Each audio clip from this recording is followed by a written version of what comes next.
Venga chicos, ¿qué nos toca hoy? Vamos a empezar. La enseñanza, como los momentos de ocio o el ritual a la hora de vestirse, forman parte de la escena costumbrista ansotana del siglo XIX. En la calle vistiendo de un traje típico de Ansó.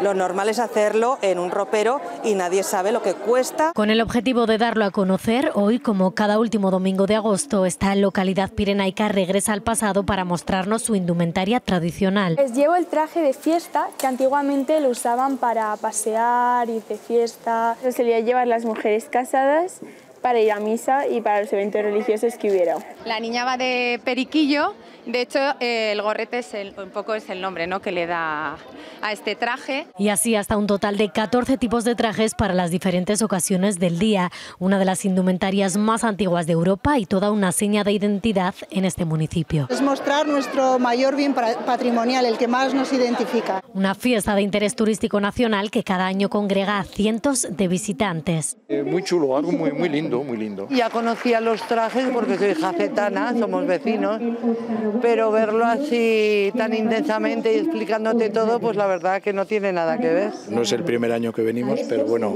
es una fiesta muy bonita. Una celebración que fascina a forasteros y enorgullece a los ansotanos.